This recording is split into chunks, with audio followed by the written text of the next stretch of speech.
we'll move to question time, and I call Senator Cash. Question is to the Minister representing the Minister for the Environment, Senator Wong. Minister, considering the shambolic and disastrous impact of the Western Australian Labor government's Aboriginal cultural heritage laws, particularly on farmers, local councils and environmental groups, will the minister now abandon the Albanese Labor government's promise to change cultural heritage laws at a national level? Thank you, Senator Cash. Order. Senator Watt, both senators on my left and my right. Order. Order. Senator Pratt. I am going to ask for silence while the minister responds. Minister Wong. Thank you, President. The first point I'd make is it appears that the first question on both days from the opposition is about actions of a state government. Yeah. I'm pleased that they're so. I'm pleased that they're so supportive of what this government is doing that they don't appear to be able to ask questions critical of what our policy is. But as the minister well knows, the issues around the Western Australian legislation are matters for the Western Australian government. And I would make the point that I understand that the Shadow Attorney-General, the Deputy Leader of the Opposition, is amongst those who wish to conflate those issues in her opposition to the Voice. And anybody who's been to Western Australia or spoken to any Western Australians will know that that is a political tactic because you oppose the Voice. I've been around for I've been in politics for a while, and I think we all understand the scare campaign. Senator Cash is good at those. Senator Wong, please resume your order. Order. On both my left and my right. Before Senator Wong got to her feet, I asked for silence during her answer. Minister, please continue. In relation to the second point, I am surprised, given the comments of your own Deputy Leader, Ms Lee, in relation to Indigenous heritage protection, that you would ask me whether or not we should abandon them. The Minister and now Deputy Leader of the Opposition told The Australian in November of 2021 Indigenous heritage protection remains all too complex and it needs to be addressed through a national conversation. The options paper you're asking me about was commissioned by you. The options paper you're running a scare campaign on was commissioned by you. And if you ever wanted an example of why those opposition will use every argument they can to oppose a vote. Senators, once again, twice now I've asked for silence during the answer and you've completely disregarded my direction. I'm not asking you, it's a direction. Minister, please continue. The options paper in relation to Indigenous heritage protection was commissioned under you, and I think the scare campaign you are running is really reprehensible. Thank you, Minister. The time for answering has expired. Senator Watt and Senator Henderson.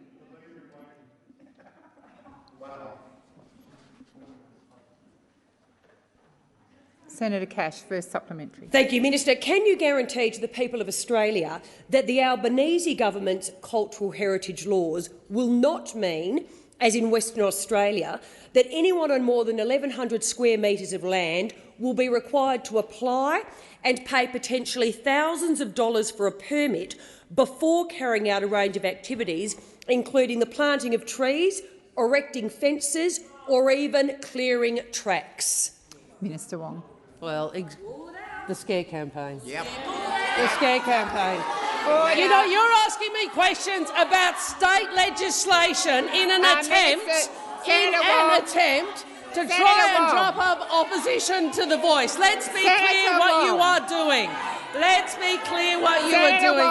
And I've just invited you to remember this. Your Deputy Leader, it's her options paper.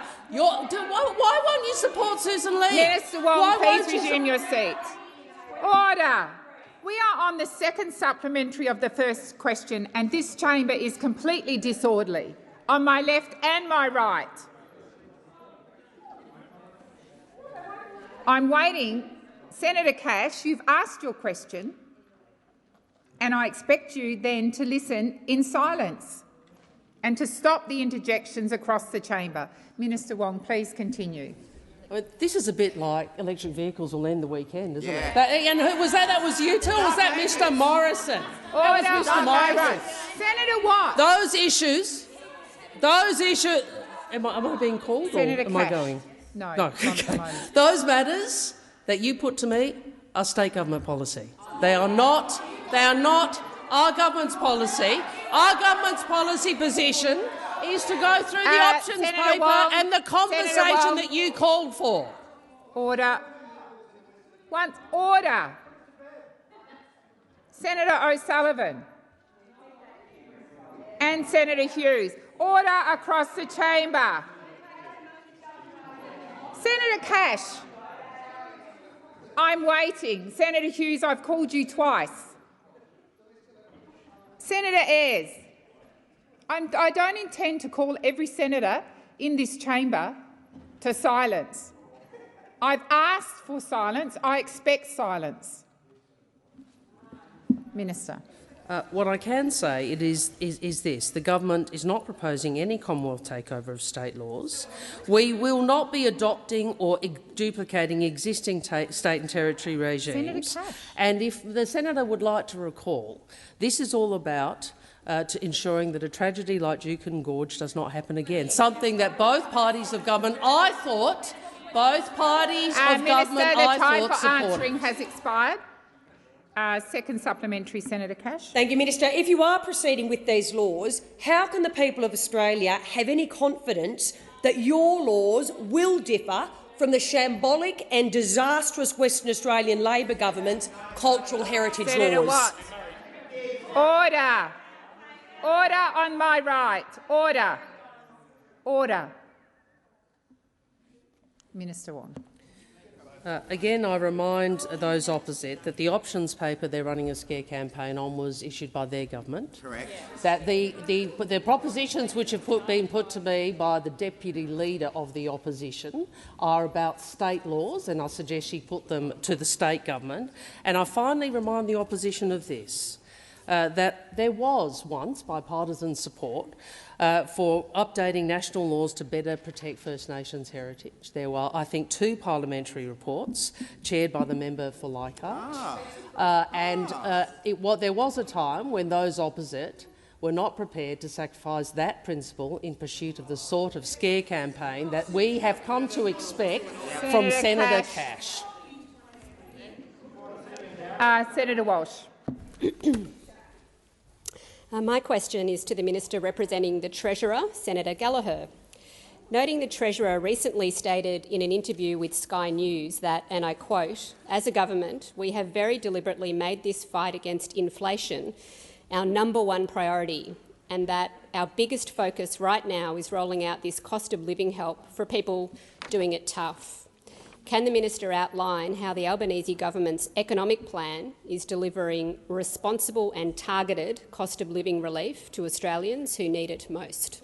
Thank you, Senator Walsh. Minister Gallagher. Thank you very much, President. I thank Senator Walsh for her question. We understand that high inflation and high interest rates are putting pressure on the budgets of Australian households. That's why central to our economic plan is our package around cost of living relief. And that support is directed to those who need help the most and timed in terms of how that relief is rolling out. Our measures include the largest investment in bulk billing incentives ever, helping 11.6 million eligible Australians access a GP with no out-of-pocket costs. Reducing the cost of medicines by up to half for at least 6 million people, saving Australians $1.6 billion in out-of-pocket costs over the next 4 years. Increasing the base rate for payments like JobSeeker, Youth Allowance and AusStudy, and delivering the biggest increase in Commonwealth rent assistance by 15% in over 3 decades. We've got up to $3 billion of electricity bill relief through the energy bill relief that's will benefit more than 5 million eligible households and 1 million eligible small businesses. We're supporting housing supply and home ownership, delivering cheaper childcare and paid parental leave. And we've seen the disastrous alternative to our responsible approach from those opposite, voting against energy bill relief for millions of households, opposing cheaper housing through the HAF, opposing cheaper medicines and supporting bigger tax breaks for people who've already got tens of millions of dollars in super. Minister, please resume your seat. Senator Henderson, I called you to order and you immediately kept going. That is disrespectful. I've asked and I expect you to come to order when called. Minister, please continue. Thank you, President. We know that those opposite are happy to complain about the cost of living, but when it comes to finding solutions, they've got nothing to contribute and would rather stand in the way. This side of the Senate understands the impact of cost of living pressures are having on Australians, which is why we're doing all we can to make a meaningful difference to households around this country. Thank you, Minister. Senator Walsh, first supplementary. Thank you, President. Given the recent budget had a focus on ensuring the government's fiscal policy is working in line with monetary policy to tackle inflation and not add to inflationary pressures, can the minister outline what impact the government's responsible and targeted cost of living policies are having on inflation? Minister Gallagher. Thank you, President. I thank Senator Walsh for the question. The Albanese government's cost of living policies have been carefully calibrated and designed to take pressure off inflation rather than add to it. And the centrepiece of our budget was a $14.6 billion cost of living package. Treasury estimates our policies to ease cost of living pressures are expected to directly reduce inflation by 3/4 of a percentage point in 23-24. And the Reserve Bank Governor, Phil Lowe, has also backed in our cost of living policies to deal with higher energy prices when he told the Senate estimates in May. The budget, largely through the energy price package, which I'll just remind you voted against, is taking pressure off inflation. That's a first-order effect. Price pressures in our economy are still higher than we'd like, but the actions that the government is taking is making a meaningful difference to families around the country and being responsible with our budget at the same time. Thank you, Minister. Senator Walsh, second supplementary. Thank you. Recognising that Australians are doing it tough and that inflation is forecast to be higher for longer than we'd like, can the minister outline what the latest inflation data shows about the cost of living pressures facing Australian families and the progress we're making to moderate inflation? Minister Gallagher. Thank you, President. I thank Senator Walsh for the question.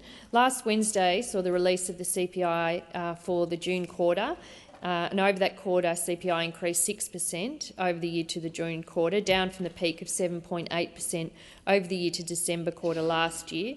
Inflation increased by 0.8% over the quarter. This is less than half the quarterly peak when it reached its peak in the March quarter of 2022, which was at 2.1%, which was just before the election. It's pleasing that inflation is moderating, and while we would prefer it to moderate more quickly to ease pressure on household budgets, we are making progress.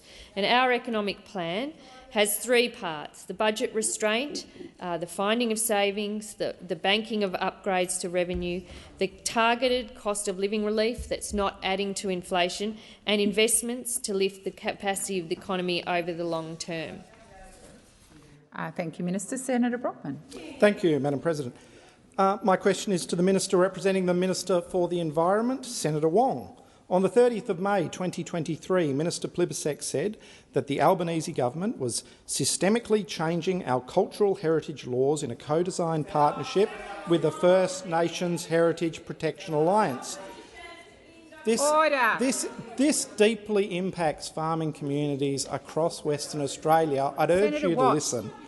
Minister, why does the so-called co-design partnership apparently not include farmers and indeed any other Australians holding private property rights who will clearly be substantially impacted by any changes to the law? Before I call the minister, I'm going to remind people on my right to stop the interjections. Minister Wong. Thank you. I am not sure of the context of the quote that the senator is using, but if it's something similar to what Ms Lee said when minister, she said it needs to be addressed through a national conversation. This is about the government working with Indigenous Australians and recognising their right to determine what is important to them. So said Susan Lee, Ms Lee. Now, I would make the point that I have no doubt that Minister Plibersek will, if there are any changes that are proposed, ensure that all stakeholders are consulted. Just as I know Minister Watt is very consultative in his portfolio with some of the sectors and industries and communities that you reference. I think it is regrettable that the opposition is using the concerns that people have about some state legislation, which I understand, but people are using it in order to try and fuel some fear about what this government is doing, when we are actually taking a very similar approach to this that was taken by the previous government. I go back to the response I gave, and I think the answer to the second supplementary that Senator Cash gave me. We did have the destruction of Juukan Gorge, and we all, including the company concerned, recognise what a tragedy that was, that destruction of First Nations heritage. And there was an agreement across government and across Parliament that we did need to ensure that this didn't happen again. And I regret that the tenor of the questions to me today demonstrate that bipartisanship in some quarters, well, you may snort Senator Cash, but I actually think there are some things which should be bipartisan, and it is disappointing that you don't seem to think so. Senator Brockman, first supplementary. Thank you. Sorry, Senator Brockman, I am going to ask for silence. Senator Cash, you have one of your own people on their feet. Senator Brockman, please continue. Thank you, President. Minister, and I'll preface this again by saying these laws and a Labor approach to these laws is having a significant impact on regional communities, particularly farming communities. Can you guarantee that the Albanese government's cultural heritage laws will not follow the West Australian Labor model of imposing penalties of up to $1 million for individuals and $10 million for corporation, as well as jail terms, massive penalty in jails terms for even inadvertent breaches? Thank you, Senator if Brockman. not, why not? The time for asking the question has expired. Minister Wong. I said in relation to an answer to Senator Cash, we will not be adopting or duplicating existing state and territory regimes. What we will be doing is modernising Indigenous heritage protection laws in Australia. And I'm grateful for Senator Duniam, who on the 28th of November last year said this: the Juukan Gorge events were so disastrous that they made it very clear that comprehensive work needed to begin as a matter of urgency on modernising Indigenous heritage protection laws in Australia. So, I didn't hear him running the scare campaign then. This is what that is about. This is what that is about. What's changed? Well, I'm asked over here what's changed. Well, we know what's changed. A bit of political opportunism from those Senator opposite, Cash. which is extremely disappointing. Senator, I appreciate that you have a particular position on the state legislation, but that is not passed through this parliament. That is passed through the Western Australian Parliament. And what this government does is correct, Senator Duniam, and what we are doing is modernising, as you said. Senator Duniam, you do not have the call. Senator Duniam, you have one of your own senators on his feet. Senator Brockman, second supplementary. Thank you. Minister, what modelling have you done or will you commit to doing to assess the cost impact of your proposed cultural heritage law changes on the agricultural sector, on the housing sector and on the mining sector? Thank you, Senator Brockman. Before I call the minister, I'm waiting for order again. Minister Wong. I'd be grateful if, I'm not sure which proposed laws you're referring to. What I understand to be happening is what Senator Duniam flagged and Ms Lee flagged, which is a conversation about modernising laws in accordance with the bipartisan recommendation of inquiries that the member for Leichhardt was engaged in. If you are concerned about state laws, and perhaps you might consider whether or not the Western Australian Parliament needs you. But the reality is here we don't pass state legislation. We pass Commonwealth legislation, Senator and Henderson. we are responsible. We are responsible for the process of bringing forward Commonwealth legislation, as I understand it, and I will check because obviously I'm representing in this book. Minister Wong, please resume your seat. Interjections across the chamber are disorderly. The minister is on her feet answering the question, and I expect there to be silence. Minister Wong, please continue. As I said, there is no legislation that is before us, nor that has been put out for any consultation. There is a conversation and consultation about modernising these laws in accordance with Thank you, Senator Minister. The time for statement. answering has expired. Senator Whish-Wilson. The question is to the Senator representing the Minister for the Environment and Water, Senator Wong. It's been reported that 44% of the world's oceans are currently experiencing measured marine heat waves. We're experiencing record ocean temperatures in the North Atlantic, Mediterranean and Gulf of Mexico, and unprecedented low levels of winter sea ice in Antarctica. Last week, waters off the coast of the US state of Florida hit 38.8 degrees Celsius, the highest in recorded history anywhere, causing widespread immediate coral bleaching. Senator Wong, do acknowledge these ocean warming events are climate change linked to rising global emissions largely caused by the burning of fossil fuels? Thank you, Senator Whish-Wilson. Senator Wong. I think that that's a matter of scientific record, that climate change has an effect on the marine domain as it has an effect on the terrestrial domain and so forth. And if I may say, in addition to that, one of the things we know is occurring and a risk that, particularly for Pacific Island regions and Southeast Asia, is the effect that these events, these phenomena, which include warming but also different patterns of warming in different currents, the effect that that phenomena is having on fish stocks. Remembering, of course, one of the things we forget, because we obviously have a large continent and produce a lot of beef and meat, that the primary source of protein for much of the world in our region is fish.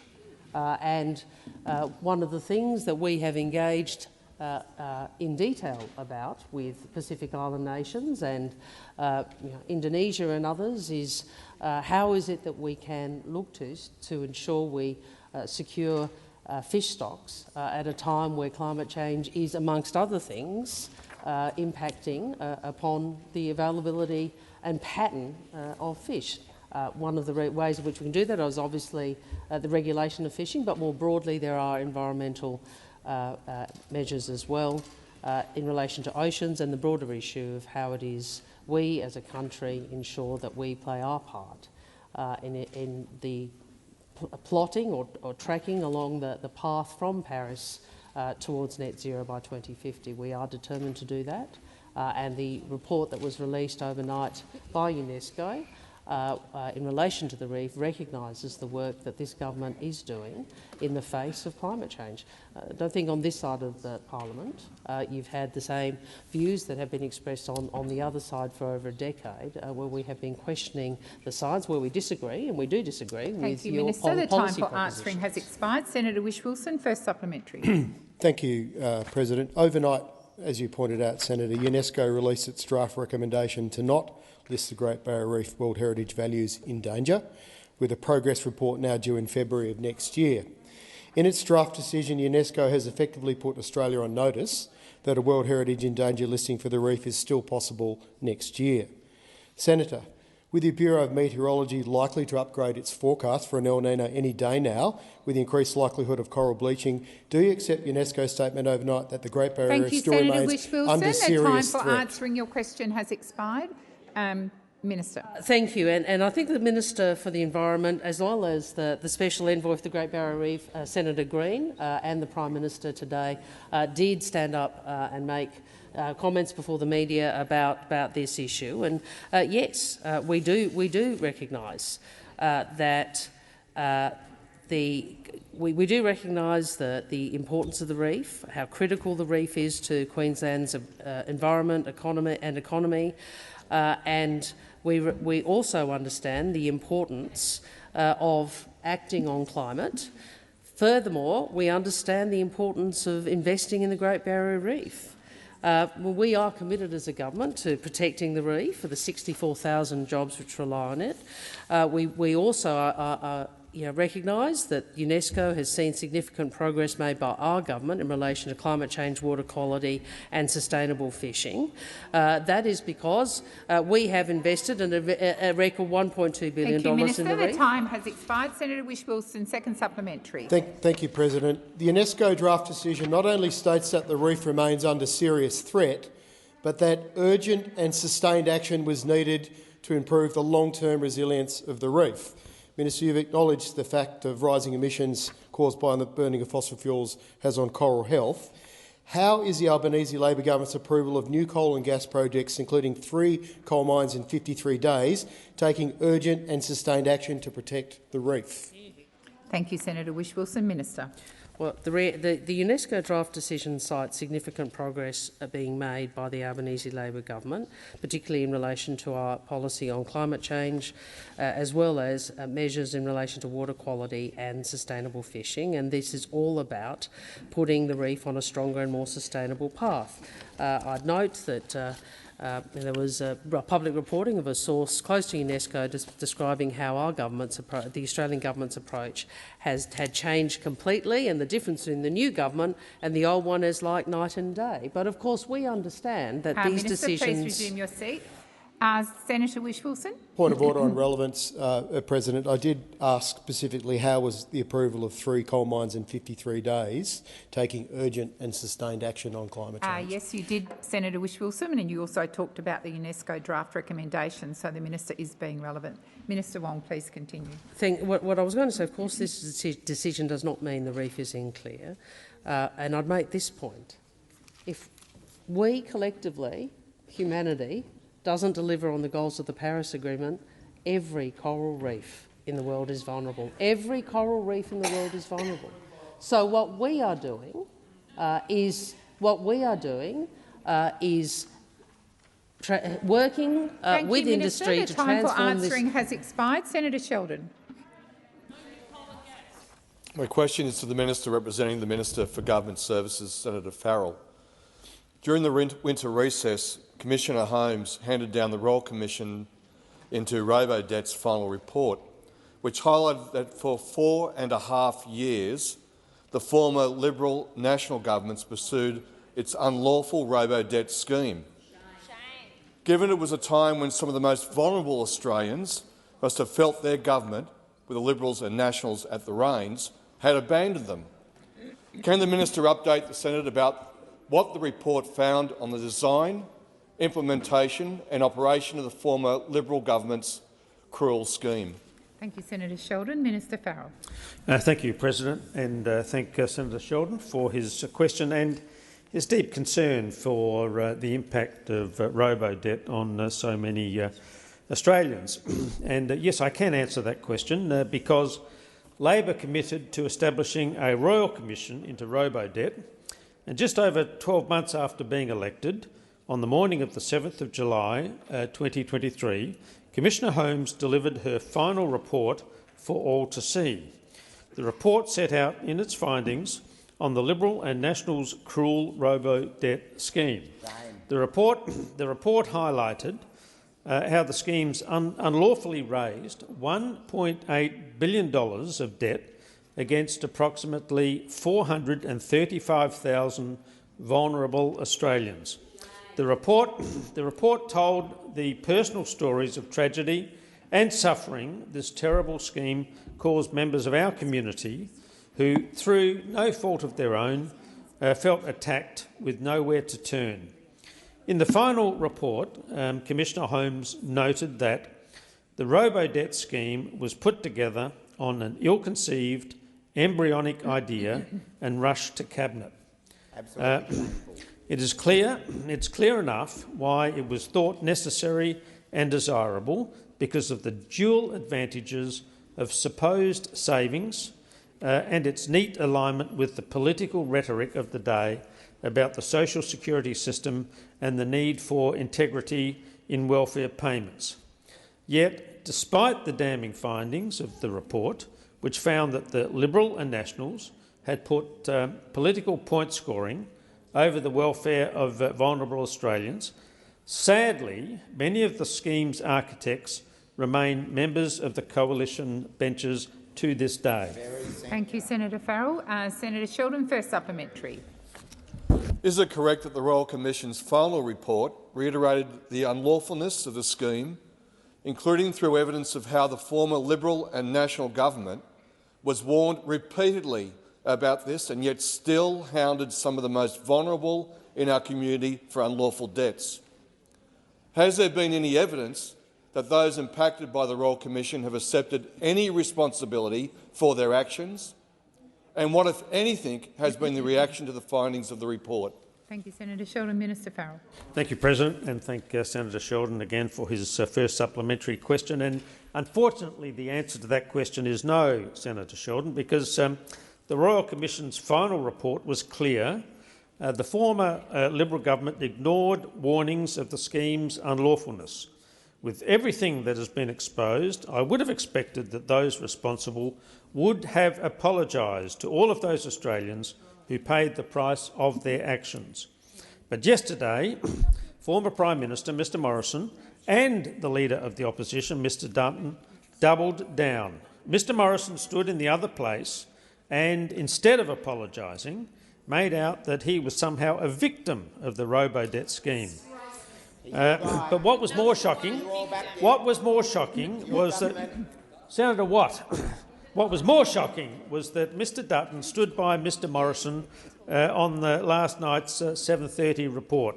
It really says something about the state of the modern Liberal Party. Thank you, Minister. The time for answering has expired. Senator Sheldon, second supplementary. Well, given many of the people who are unlawfully targeted by the scheme have followed the Royal Commission very closely and may be watching the Senate today, can the minister update the Senate on any final observations in the Royal Commission into robo-debt's final report? Thank you, Senator Sheldon. Minister Farrell. Thank you, President. And Senator Sheldon, yes, I can, because the government established the Robo-Debt Royal Commission to provide Australians with answers about how the scheme was established and operated. And we are confident that Commissioner Holmes has provided these answers. In summing up of the final report, Commissioner Holmes noted, "I am confident that the Commission has served the purpose of bringing into the open an extraordinary saga, illustrating the myriad of ways that things can go wrong through venality, incompetence and cowardice." Trifecta. The government is currently working through the recommendations in the report, as we on this side are committed to ensuring that this shameful program could never ever happen again in this country. Thank you, Minister. Senator David Pocock. Thank you, President. My question is for the Minister representing the Attorney-General, Minister Watt. The Lobbyist Code of Conduct prohibits former government advisers actively lobbying for 12 months in a relevant area. Minister, in the government's view, does it pass the Lobbyist Code of Conduct, or even just the pub test, that following the election, an advisor for the former government with responsibility for the COVID vaccinations went to work in an external affairs role at a COVID vaccine manufacturer, or a former senior advisor in the communications portfolio opening up their own lobbying firm and engaging with telecommunications clients, or a former senior advisor with responsibility for gambling policy lobbying on behalf of wagering operations? Thank you, Senator Pocock. Minister Watt. Thank you, President, and thank you, Senator Pocock, for your question. I don't propose to comment on any individual cases that you've raised, partly because I'm not aware of the specific cases, but obviously I do want to respect individuals' privacy as well. But I'm certainly happy to talk to you in more general terms about the position of our government on lobbyists. As you probably recall, Senator Pocock, the Lobbying Code of Conduct was actually established by the last Labor government to ensure that government representatives who are approached by lobbyists know whose interests they represent. And the Albanese government certainly expects lobbyists and government representatives to comply with the code. Any person who lobbies the Australian government on behalf of a third-party client must be registered on the Register of Lobbyists and must comply with transparency and integrity framework that is set out in the code. The code also prohibits government representatives, including ministers and their staff, being party to lobbying by a lobbyist, acting on behalf of a third-party client who is not on the register. So, as I say, the Albanese government certainly expects lobbyists and government officials to comply with the lobbying code of conduct. The responsibility for enforcing the code sits with the Attorney-General's Department, and they do that in an active way, including investigating alleged or potential breaches. If there are particular cases that you're aware of that you believe should be investigated, then obviously it's open to you to refer them to the Attorney-General's Department. But what I am advised of is that the Attorney-General's Department has concluded 12 investigations since May 2022. In 3 of those cases, the department determined that there had been a breach of the code, and on all 3 of those occasions the nature of the breach was inadvertent and isolated and had been proactively remedied and therefore did not warrant further enforcement action. But the department is continuing to investigate one other matter. Thank you, Minister. Senator Pocock, first supplementary. Thank you, Minister. A cursory glance at LinkedIn shows a number of people who are potentially in breach of this. What proactive measures does the Attorney-General's Department do to actually look for this sort of lobbying that is prohibited under your own code? Thank you, Senator Pocock. Minister Watt. Well, as I say, Senator Pocock, the Attorney-General's Department is currently investigating a number of matters and potential breaches of the code, and as I said already, has concluded 12 such investigations since the change of government in May last year. But beyond that, under the code, the Secretary of the Attorney-General's Department may bar a lobbyist who has committed a serious breach of the code from being registered for a period of up to 3 months. And what that does, being deregistered, effectively prohibits a lobbyist from lobbying ministers, their staff and officials, as the code prohibits government representatives from being party to lobbying activities by unregistered lobbyists. And a serious breach includes unregistered lobbying and breaching the principles of engagement with government representatives. The Secretary may also remove a registered lobbyist from the register if they fail to comply with their obligations under the code. So I'm personally encouraged that the Attorney-General's Department is actively investigating these potential breaches. Thank you, Minister. Those the time are for in the way answering still. has expired. Senator Pocock, second supplementary. President. Minister, how is a 3-month holiday from lobbying acceptable for a serious breach of our lobbying code of conduct? In other countries around the world, there are civil and sometimes even criminal charges because people know how important it is to regulate lobbyists. Yet both major parties seem to have no issue at all. Do something wrong, do the worst you can in the lobbyist code of conduct. 3-month holiday, put your feet up and we'll see you back here in 90 days. Minister Watt. Thank you, President, and thank you, Senator Pocock. I don't think that anyone is suggesting that a 3-month holiday, as you put it, is necessarily the only or a sufficient punishment. As I understand it, and as I've already mentioned, the Secretary may bar a lobbyist for a period of time. But I should also say that the government is considering further changes to the code, and we welcome suggestions for reform on this matter. The code was updated last in February 2022 by the former government, and the Parliamentary Joint Committee on Intelligence and Security is currently reviewing the Foreign Influence Transparency Scheme, which also regulates lobbying activities. The government looks forward to receiving the committee's report and will consider any recommendations it may make, including in relation to lobbying activities. So if you haven't done so already, Senator Pocock, I'd encourage you to participate in that inquiry. Thank you, Minister. Senator Liddle. Thank you. My question is to the Minister representing the Minister for Indigenous Australians, Senator Gallagher. In 2020, the Prime Minister tweeted, "Voice, truth, treaty. That's the future I want for Australia." However, in a recent interview with Ben Fordham on 2GB, he stated emphatically, "This is not about a treaty. This isn't about that." The Prime Minister then described a treaty as something that isn't happening. Can the Minister confirm which version of the Prime Minister's statement is the future that he wants? Yes. Is it a treaty or not a treaty? Thank you, Senator Liddle. Minister Gallagher. Order. Thank you. Order. Thank you, President. Well, as everyone in this chamber knows and understands, the 2023 referendum is about constitutional recognition through a voice, and Australians will be asked a simple question: do you support a change to the Constitution to recognise the First Peoples of Australia by establishing an Aboriginal and Torres Strait Islander voice? Let's be clear about what the voice is. The voice will be a committee of Aboriginal and Torres Strait Islander people who will give advice to the Parliament and Government on issues that affect their community. It will include Indigenous Australians from every state and territory, the Torres Strait Islands and representatives from the regions and remote areas. So that is the question that will be put to the Australian people later this year.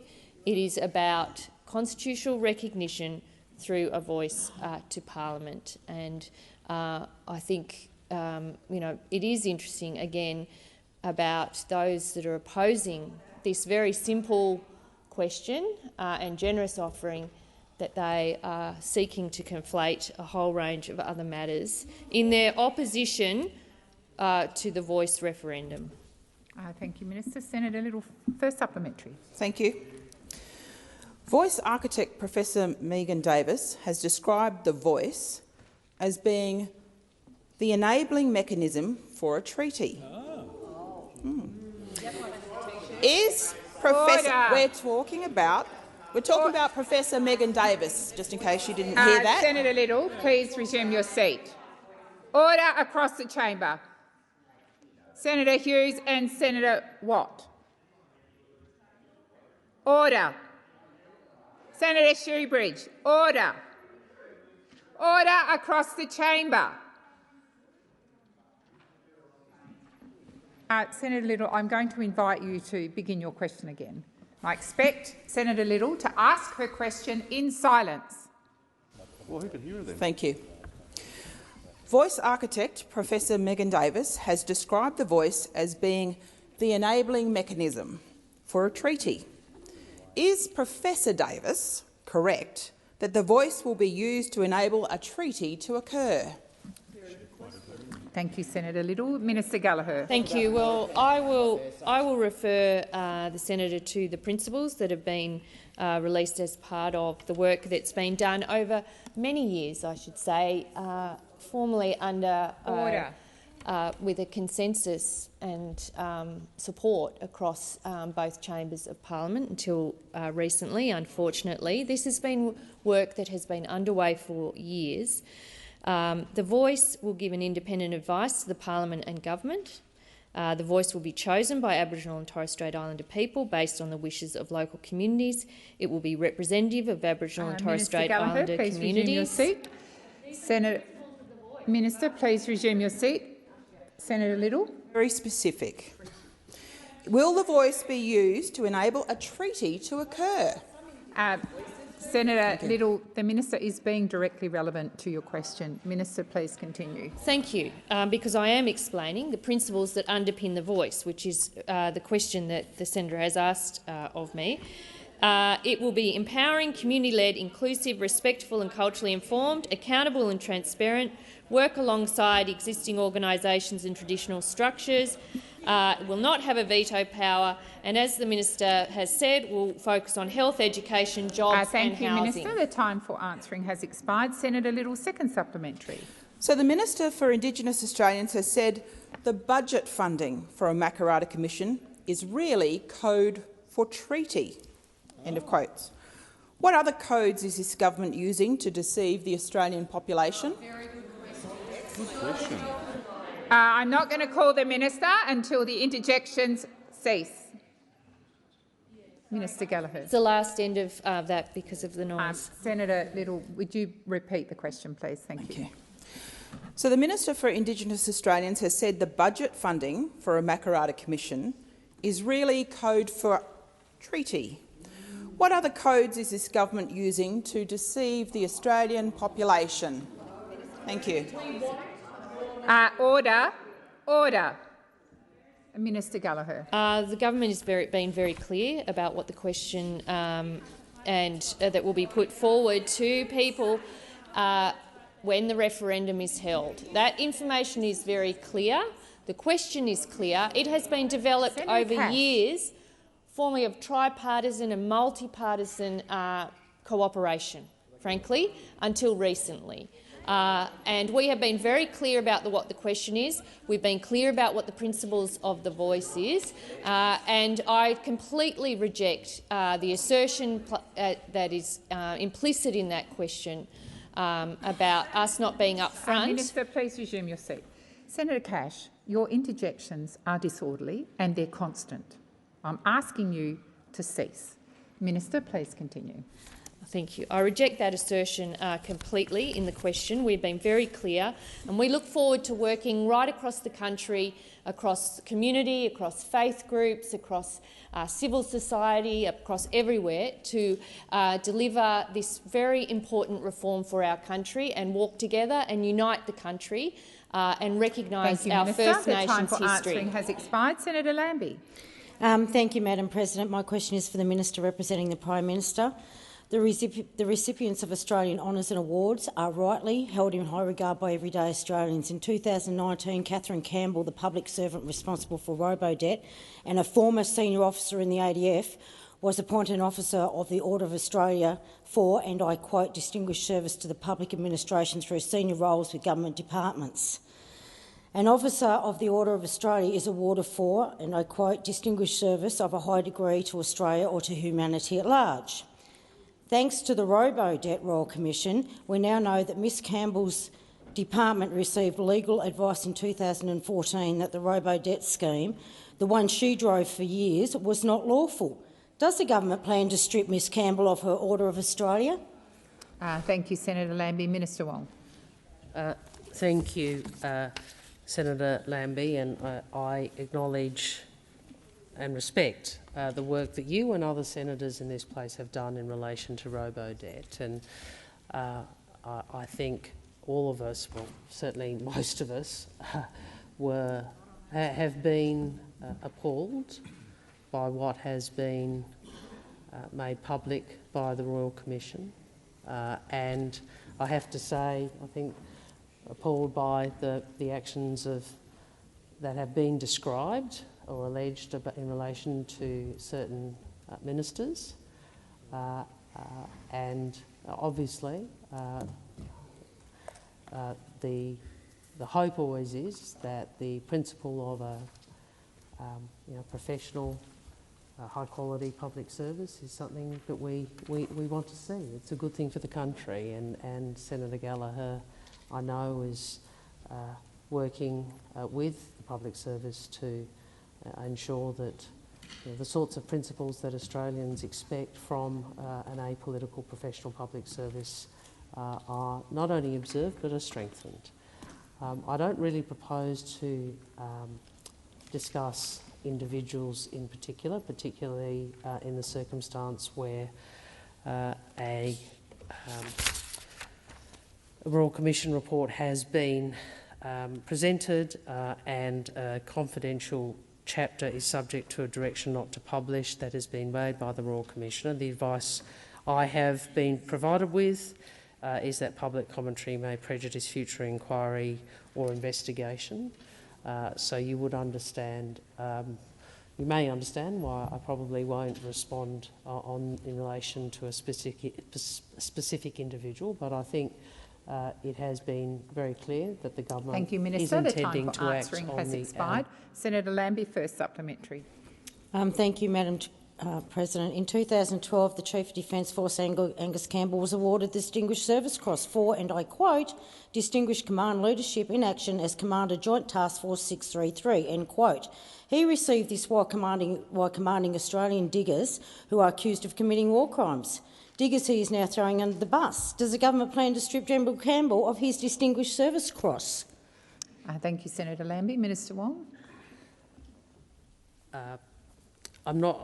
I'd ask you, President, perhaps to have a look at whether or not that is a supplementary question, but I will answer it anyway because I think possibly there's a through line which is associated with the award of an Australian honour, although I'd note it's different portfolios.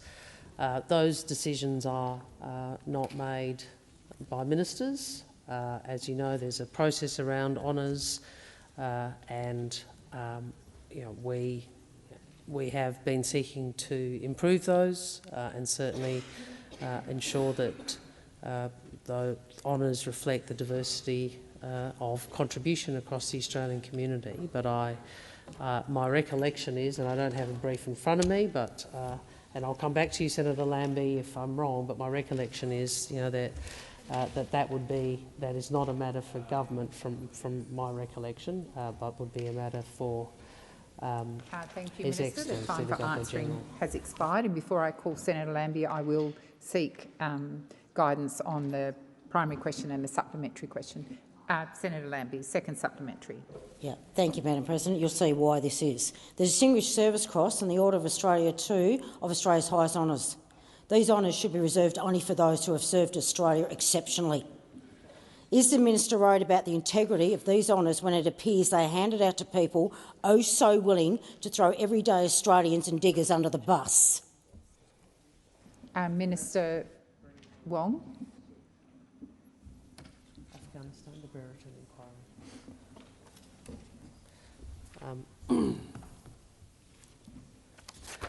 I think we've moved from honours to defence medals. Is that right, Senator Lambie? The Distinguished Service Cross, I think, is awarded within the defence portfolio. My recollection, again, I will see what I can find in relation to this, that these are matters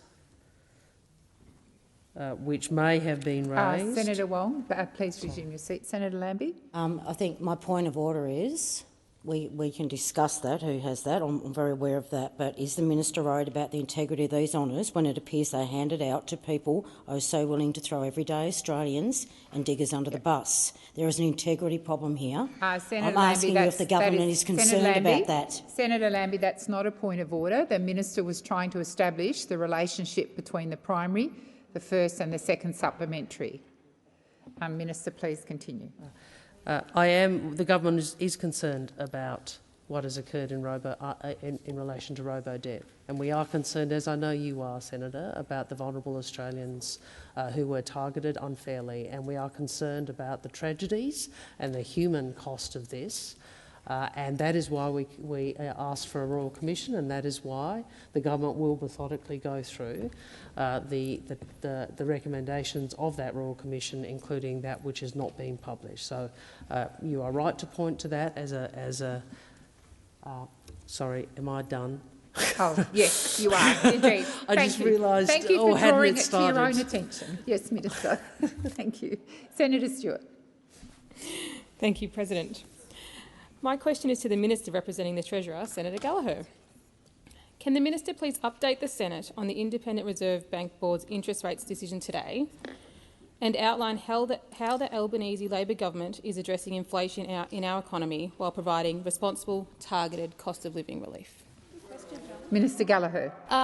Thank you. Thank you, President, and I thank Senator Stewart for the question. During question time today, the Reserve Bank Board has decided to pause interest rates, keeping the interest rates at the official cash rate at 4.1%. This is welcome news and confirms that our efforts to get on top of the inflation challenge in our economy are starting to work. The government's primary focus is addressing the inflation challenge, and our economic plan includes targeted, responsible cost of living measures that won't make the job of the Reserve Bank harder than it needs to be. This includes energy rebates, cheaper childcare, affordable medicines and reduced bulk billing costs. Our energy price relief plan is delivering up to $500 in energy bill relief to 5 million households on their winter bills and up to $650 to 1 million small businesses. This not only eases the burdens for families and businesses, but also contributes on our fight against inflation. Treasury forecasts indicate that our energy relief package will directly reduce inflation by 0.75 of a percentage point in 2023-24. We're also repairing the budget to alleviate inflationary pressures, including returning 87% of upward revenue revisions to the budget compared to 40% under our predecessors and 30% under the Howard government. limiting average annual real spending growth to less than 1%, 7 times lower than the Coalition, and making the $40 billion worth of savings and reprioritisations across both budgets compared to 0 new expenditure savings measures in the Coalition's last budget. The Reserve Bank Governor confirmed that our budget is reducing, not adding to inflation. Telling estimates, I don't think that the budget is adding to inflation, it's actually reducing inflation. The time for answering has expired. Senator Stewart, first supplementary. Sounds like the Albanese Labor government's doing an excellent job. Noting the recent budget laid the foundations for growth by embracing clean energy and invested in value-adding industries, people, skills, technology and small business, can the minister please outline how the Albanese Labor government's budget is helping to build a more robust and resilient Australian economy? Thank you, Senator Stewart. Minister Gallagher. Thank you, President. I thank Senator Stewart for the supplementary. Well, as we know, Australia is not immune from the uncertainty that we're seeing in the global economy. We know that the challenges coming at us from around the world are felt most around the kitchen tables of people around this country. But thanks to our responsible economic management, we confront these challenges from a position of strength. More Australians are in work than ever before. The participation rate is around record highs and the share of women in work is near its record high. 498,000 Australians have found jobs since we came to government, the strongest jobs growth of any new government on record. While we know slowing global growth, high inflation and high interest rates will impact our economy and our labour market over the coming 12 months, Australia is in a better position than nearly any other country to face the challenges ahead. Thank you, Minister. Senator Stewart, second supplementary. Thank you, Minister. Can the minister outline how the government's responsible economic management is helping to restore fiscal discipline, strengthen the budget and clean up the mess left behind by the Liberals and Nationals? Thank you, Senator Stewart. Minister Gallagher. Thank you, President. I thank Senator Stewart for the supplementary. Thanks to the responsible economic management and the spending restraint that would be absolutely unrecognisable to those opposite, we are on track to post Australia's first surplus in 15 years. Perhaps Senator Hume can get that mug out again. Back in black. We loved it. We loved the little video. We might need that mug. The Treasury and the Department of Finance will finalise their figures and release them in the usual way in the final budget outcome. But I can confirm we now expect our surplus for the last financial year to be slightly north of $20 billion. We've managed to do this at the same time we've delivered billions of dollars of responsible, targeted cost of living relief without adding to inflation, an important focus of our budget. And we will continue to manage the budget responsibly, meet the needs of the Australian community and ensure that we're getting our budget back on track. The time for answering has expired. Senator Hume. Thank you, President. My question is also for the Minister representing the Treasurer, Senator Gallagher. The Treasurer's Measuring What Matters report, released only weeks ago, states that the cost of housing has improved, citing data that is years old. But just last week, Roy Morgan noted that almost 1/3 of Australian mortgage holders are at risk of mortgage stress, the highest rate in 15 years. Does the Treasurer really believe that his Measuring What Matters report is accurate, yes or no? Thank you, Senator Hume. Minister Gallagher. Thank you, President. I thank Senator Hume for the question and the opportunity to talk about the importance of the document that was released by the Treasurer, Measuring What Matters. It is Australia's first national wellbeing framework that is designed to help better track outcomes across the economy and society in a broader way than perhaps the budget allows. It uses 50 indicators to measure how we're faring as we pursue a more healthy, secure, sustainable, cohesive and prosperous Australia. Now, it isn't about abandoning some of those traditional measures like GDP or other traditional economic indicators.